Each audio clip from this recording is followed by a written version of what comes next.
주식도 정말 좋은데 이럴 때는 왜냐면 주식이 가격이 너무 싸니까. 근데 사실 저는 저런 식으로 인플레이션 기대가 떨어지는 시기에 제일 좋은 자산을 하나 알고 있어요. 뭘까요? 안녕하세요. 이코노미스트 홍춘욱입니다. 오늘은 주식시장 이야기를 해볼까 하는데요. 정말 지난 상반기 너무 심했습니다. 차트 한번 보시죠. 1000포인트가 빠졌습니다. 3300이라는 저 숫자가 정말 너무나 멀게 느껴지는 어마어마한 폭락장이었습니다. 지난해 이맘때가 3300포인트였는데 그 뒤로 고점 대비해서 무려 30%의 주가 폭락이 있었던, 그러니까 지수로 이야기하면 1000포인트 하락한 그런 패닉이 있었습니다. 왜 이런 패닉이 벌어졌느냐에 대해서는 우리 여러 번 많이 이야기를 했었던 바와 같으니까 통과하도록 하고요. 특히 근데 문제는 우리만 저러는 게 아니라 미국도 그랬다. 여러분, 이거 한번 차트 보시겠어요? 이걸 보는 순간 두 가지 교차되는 감정이 있습니다. 첫 번째, 미국도 우리랑 똑같구나. 16,000포인트가 지금 10,000포인트가 깨지려고 그러니까 여기도 우리보다 더 빠졌습니다. 이게 어마어마한 폭락장이었고요. 두 번째가 여기가 만약 깨지면 이거 정말 답이 없구나라는 그런 레벨이라는 것도 금방 느끼셨죠. 바로 뭐냐면 2020년 코로나 팬데믹 이후에 바닥을 치고 올라오다가 시장이 한번 조정받았던 바로 그 자리입니다. 1,500포인트에서 한 11,000포인트대 정도가 강력한 어마어마한 거래가 터졌던 레벨인데 그 레벨에서 지금 어떻게 보면 지지를 받는 중이고 시장이 반등하고 있는 중이라고 볼 수 있겠는데요. 이와 같은 시장의 흐름들을 놓고 본다면 앞으로 시장이 어떻게 될 것인가, 특히 하반기 우리 시장, 미국 시장 어떻게 될 것인가 궁금증이 커질 수밖에 없는데 일단 부정적인 이야기를 먼저 할 수밖에 없습니다. 바로 뭐냐? 우리나라 기업 실적 전망이 급격한 하향 조정 가능성이 높다. 이런 이야기가 되겠습니다. 그림의 빨간 선은 미국의 ISM 제조업 가격지수. 이게 뭐냐면 미국의 제조업 구매 담당자들이 느끼는 체감 물가입니다. 자기들이 생각했을 때 딴 데로부터 물건을 사와야 제품을 만들죠. 남한테 사올 때의 물가가 내려가고 있다. 뭘 뜻하죠? 제품 단가를 인하하라는 이야기죠. 그 압박이 우리에게 이제 올 가능성이 있다는 것을 뜻합니다. 그리고 우리는 반도체라든가 조선, 철강 등등 수많은 제품들, 우리의 주력 수출 제품들, 주력 산업 국가의 어떤 기관 산업들이 죄다 다 이런 글로벌 경기 변동 또는 제품 가격의 변동에 예민하게 움직이는 산업들이라는 것을 잊을 수가 없습니다. 결국 이상의 요인들을 종합해 본다면 이제 우리는 1차 주가 패닉 이후에 2차 기업 실적 전망의 하향 조정이라는 맞바람을 맞을 수밖에 없는 그런 안타까운 상황이다라는 말씀을 드릴 수가 있겠습니다. 즉 주식시장이 패닉을 일으키게 되는 과정이 크게 세 단계를 거친다고 할 때 첫 번째 단계는 당연히 레버리지 청산, 갑작스러운 주가의 하락 속에서 돈을 빌려 투자하셨던 분들이 반대 매매 혹은 마진 콜 당하는 과정에서 주식시장이 급락하고요. 시장의 반등이 나타날 때 그 위를 누르는 두 번째 악재는 기업 실적 전망의 하향 조정, 그리고 또는 신용평가사들의 등급 하향 조정 같은 이런 여러 가지의 어떤 유동성 관련돼 있는 또는 기업의 실적 전망 관련돼 있는 악재들이 나옵니다. 그런 점 마지막 세 번째로 가면 경제지표가 본격적으로 나빠지면서 장기 불황에 대한 공포들을 유발시키는 이런 3단계의 과정들을 거쳐가게 되는데요.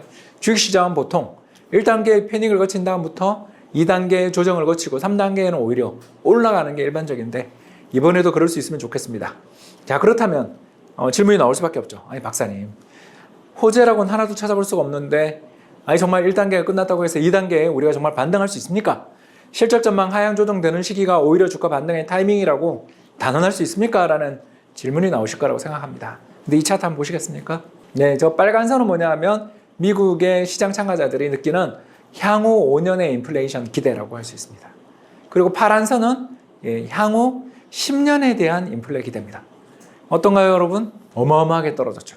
지금 고점 대비, 그러니까 올해 한 3, 4월 정도였죠. 그때 고점 인플레이션에 대한 공포가 최악에 달했던 시기부터 시작해서 보면 대략 1% 이상 물가 전망이 떨어졌습니다. 이걸 저희들은 인플레이션 기대라고 부르는데요. 이런 인플레이션 기대 또는 BEI라는 지표들은 시장 참가자들의 물가에 대한 전망들, 물가에 대한 기대를 보여주는 정말 중요한 지표인데 이게 피크아웃 한 게 아닌가, 그러니까 정점을 친 것 아닌가라는 그런 기대를 갖게 되는 부분입니다. 물론 여기서 조금 더 떨어져야 되긴 해요.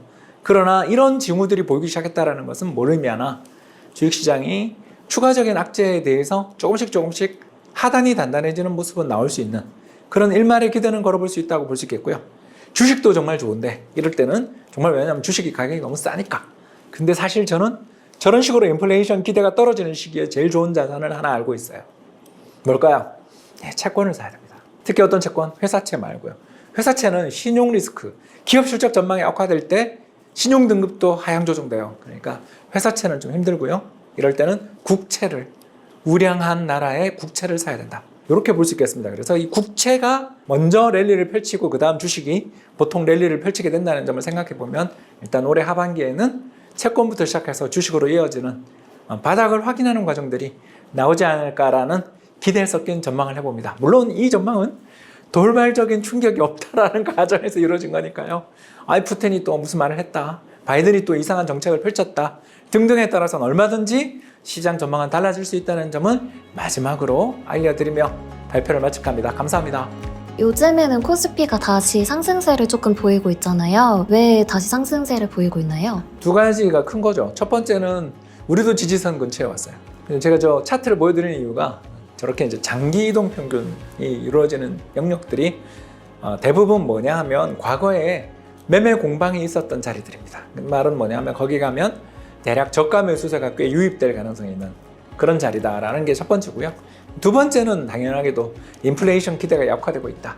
즉 경제, 세계 경제를 새파랗게 저리게 만들었던 1970년대 유형의 스태그플레이션에 대한 공포가 진정되면서 투자자들이 자, 그렇다면 여기서 금리가 막 공격적으로 계속 인상되는 건 인정하지만 그게 한두 번으로 끝난다면 어디가 좋을 거냐, 이런 거에 대한 좀 저가 매수가 나오고 있는 그런 자리다 보니까 미국도 그렇고 한국도 그렇고 중요한 자리에서 일단 지금 반등이 나오고 있다고 볼 수 있겠습니다.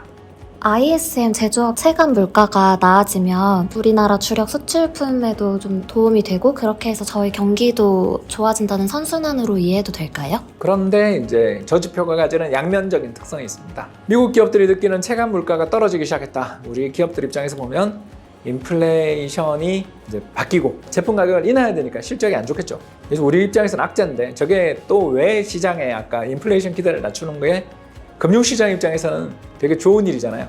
저게 떨어질 때가 채권이 좋습니다. 이해되시죠? 그래서 채권 좋아지고 그 다음 우리 시장이 좋아질 가능성이 있다는 걸로 해석해 볼 수가 있겠습니다.